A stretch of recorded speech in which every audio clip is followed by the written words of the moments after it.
Hello student.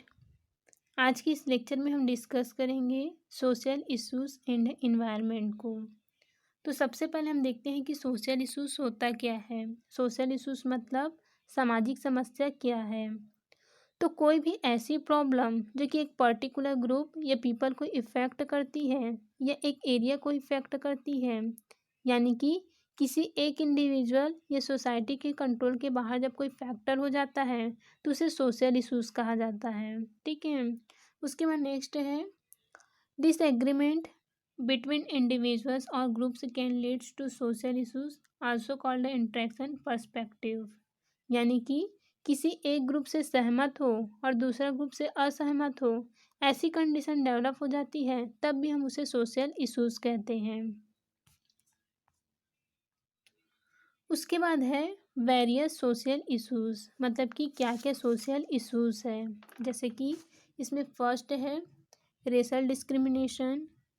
उसके बाद second है कास्ट डिस्क्रिमिनेशन, मतलब एक कास्ट दूसरे कास्ट को, यानी कि इंटर कास्ट जो डिस्क्रिमिनेशन है वो है।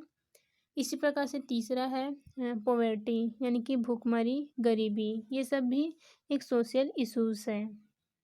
उसके बाद है ड्रग एब्यूज़, यानी जो नशा करने वाले हैं वो सोसाइटी से कट ऑफ करते हैं, या एक इशू रहता है सोसाइटी को लेकर उनके अंदर। ठीक है। उसके बाद है पॉलिटिकल करप्शन, जो अपने पॉलिटिकल इश्यूज़ को या अपने पॉलिटिकल बेनिफिट्स को फ़ायदे में रखने के कारण ये सारे डिस्क्रिमिनेशन करवाते हैं। उसके बाद है अनएम्प्लॉयमेंट, मतलब बेरोज़गारी, जो कि सबसे बड़ी प्रॉब्लम है, सबसे बड़ी ये सोशल इश्यूज बना हुआ है। फिर है सेक्सुअल एब्यूज़, यानी मेल फीमेल के बीच में डिस्क्रिमिनेशन हो गया, ये भी एक सोशल इश्यूज है। उसके बाद है इलिटरेसी, एजुकेशन, ये जो है वो एजुकेशन और हेल्थ से रिलेटेड है। फिर है बुलिंग, यानी छेड़छाड़ वगैरह, जो नॉर्मली छेड़छाड़ है वो भी वेरियस सोशल इश्यूज है। उसके बाद लास्ट है माइग्रेशन, यानी एक जगह से दूसरी जगह जब पूरी पॉपुलेशन या एक ग्रुप माइग्रेट करती है तो वो भी एक इम्पॉर्टेंट इश्यूज है। उसके बाद अब देखते हैं इन्वायरमेंटल इश्यूज को। इन्वायरमेंट से रिलेटेड भी कई सारे इश्यूज हैं, जैसे कि फर्स्ट है ओजोन डिप्लीशन। ओजोन डिप्लीशन क्यों होती है? तो ग्रीन हाउस इफेक्ट के कारण होती है। ग्लोबल वार्मिंग होती है, ये भी एक इश्यूज है। ठीक है। उसके बाद है डेजर्टिफिकेशन, यानी कि डेजर्ट का एक्सपेंड होना एक इश्यूज है। फिर है डिफॉरेस्टेशन, जो डिफॉरेस्टेशन है वो भी एक इश्यूज है। उसके बाद है लॉस ऑफ बायोडाइवर्सिटी, डिफरेंट जो जैविक जंतु है वो कम होते जा रहे हैं, जो कि इन्वायरमेंट के लिए एक इशू है। फिर है disposal of waste, waste disposal है वो एक इशू है।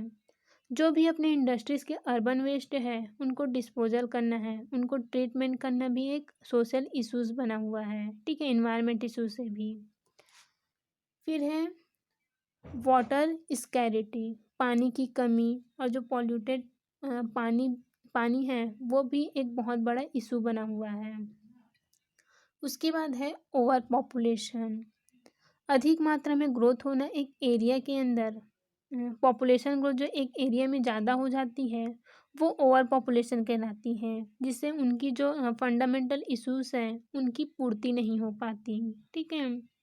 फिर है वेस्ट डिस्पोजल, यानी जो वेस्ट सिटी से या फिर सोसाइटी से आती है उसका डिस्पोजल होना। उसके बाद है पॉल्यूशन, जो पॉल्यूशन क्रिएट होता है वो भी एक इन्वायरमेंटल इश्यूज है। इन्वायरमेंट के लिए, इकोसिस्टम के लिए वो भी एक हानिकारक होता है। ठीक है। उसके बाद है लैंड मैनेजमेंट, ओवर पॉपुलेशन के कारण जो बची हुई लैंड है या बेनिफिशियल लैंड है उसकी कमी होती जा रही है, तो ये भी एक इन्वायरमेंटल इश्यूज के अंतर्गत आता है। अब हम देखते हैं urban problem related to energy. इससे पहले हम ये समझ लेते हैं कि अर्बन और जो रूरल एरियाज है उनमें क्या डिफरेंस है, किसे हम अर्बन एरियाज कहते हैं और किसे हम रूरल एरियाज कहते हैं। तो अगर यहाँ पे इमेज में देखोगे तो यहाँ पे ये जो है वो एक अर्बन एरिया है और ये एक रूरल एरिया है। ठीक है, अब देखते हैं इसके बीच में डिफरेंस को। In urban areas is the region surrounding a city. जो अर्बन एरियाज है वहाँ आपको अलग अलग तरह के commercial building, road, bridge, railways, house या फिर अदर ह्यूमन स्ट्रक्चर देखने को मिलेंगे। इन सारे स्ट्रक्चर का प्रेजेंस शो करता है कि हमारे पास इतनी सफिशिएंसी स्पेस नहीं है कि हम किसी फॉर्म में एनर्जीज को डेवलप कर सकते हैं। ठीक है, यानी वो रिसोर्सेज को जनरेट कर सकते हैं जो या तो नेचुरल रिसोर्सेज हो या नेचुरल रिसोर्सेज की हेल्प से बनने वाले ऐसे एनर्जी रिसोर्सेज जो हम जनरेट कर पाएँ, वो हम अर्बन एरियाज़ में नहीं कर पाते इन सारे थिंग्स की प्रेजेंस के कारण। ठीक है, तो अर्बन एरियाज़ के अंतर्गत सिटीज़ आते हैं। फिर है रूरल एरियाज़। तो in rural areas is the region outside a city.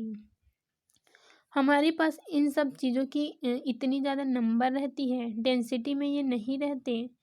इस वजह से हमारे पास agriculture land, free land, resourceful land ज़्यादा होती है। ठीक है, जहाँ ज़्यादा अमाउंट ऑफ रिसोर्सेज, अलग अलग फॉर्म ऑफ एनर्जी हम ज़्यादा प्राप्त कर सकते हैं रूरल एरियाज़ में। तो अर्बन एरियाज में प्रोडक्शन ऑफ एनर्जी के लिए उतने रिसोर्सेस अवेलेबल नहीं है, जबकि जो रूरल एरियाज हैं, रूरल एरियाज में ऐसे रिसोर्सेज ज़्यादा है जो एनर्जी को अलग अलग फॉर्म में क्रिएट कर सकता है। तो इन डिफरेंस को समझने के बाद ये पता चलता है कि हमारे पास प्रॉब्लम अर्बन एरियाज में है, क्योंकि वहाँ production of energy is less and utilization of energy is more. तो जहाँ पे आपकी डिमांड ज़्यादा है और आपकी सप्लाई बहुत कम है, वहाँ पे आपको प्रॉब्लम देखने को मिलेगी। तो इन्हीं प्रॉब्लम को हम इस अर्बन एरियाज़ में पढ़ेंगे।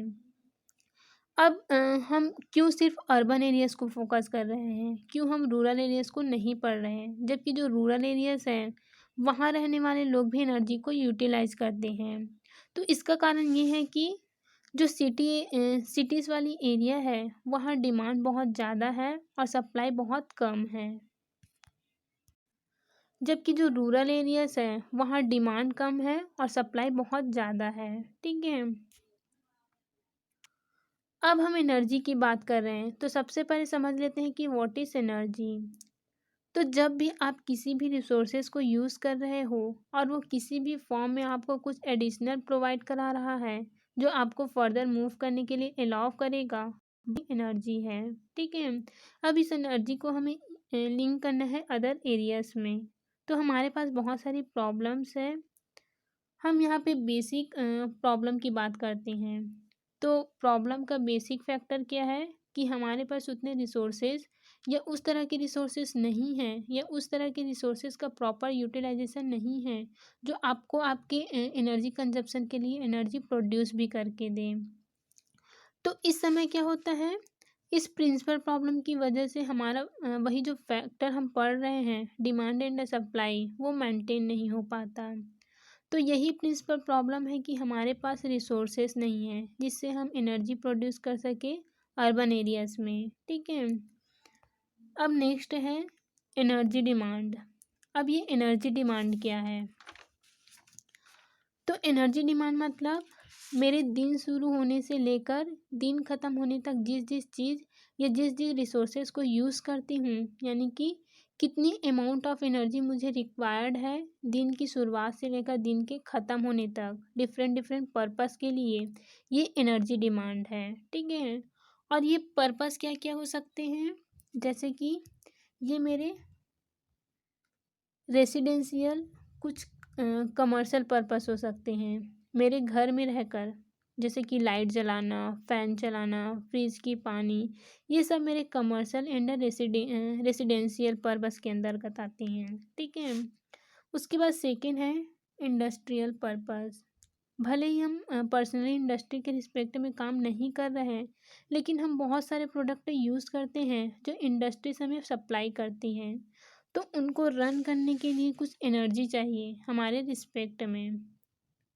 Next is transportation. हमारा पर्सनल ट्रांसपोर्टेशन और जो हमें पब्लिक ट्रांसपोर्टेशन प्रोवाइड हुआ है वो भी।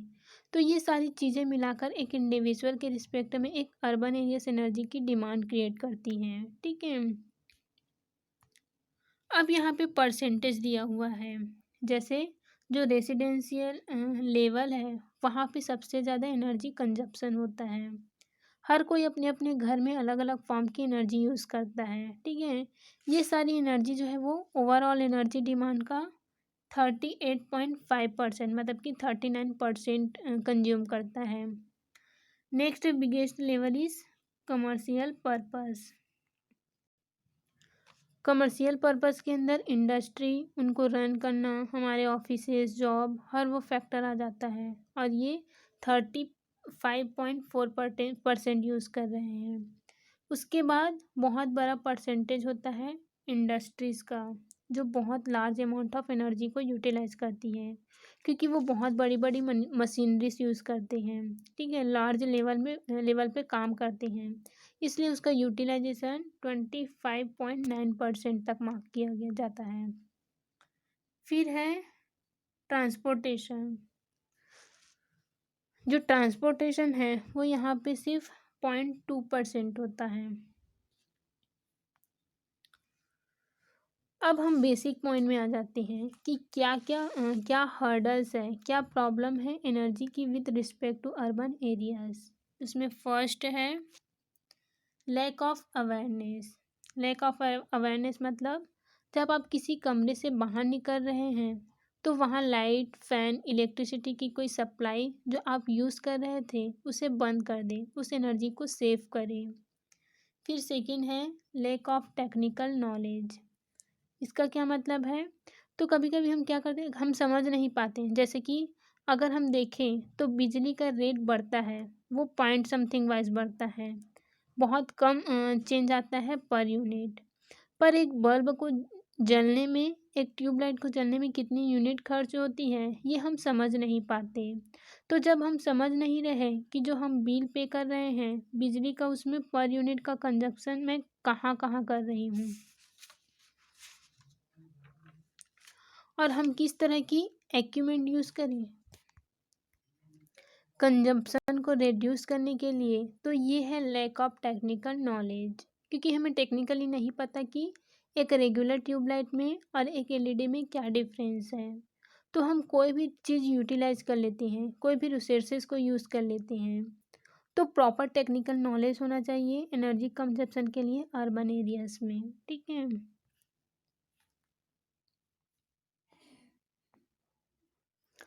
अब नेक्स्ट है सिटीज़, जिसमें सस्टेनेबल ग्रोथ रिक्वायर्ड है और उनको रोकने के लिए क्या क्या चैलेंजेस हम लोग फेस कर रहे हैं।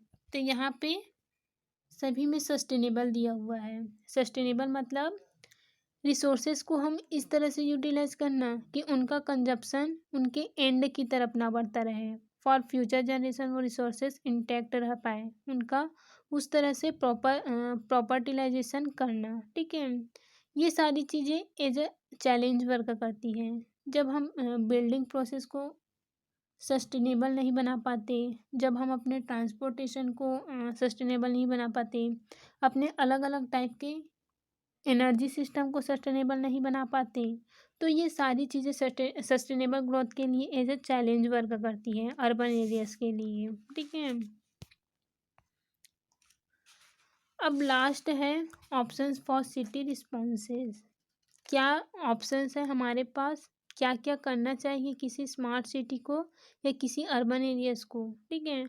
तो सस्टेनेबिलिटी पर फोकस करना चाहिए, यानी एनर्जी का यूटिलाइजेशन, प्रोडक्शन एफिशिएंट वे में किया जाए ताकि लोग समझ सकें इनका इम्पोर्टेंस और वो फ्यूचर पर्पस के लिए भी यूज़ हो पाए, ठीक है।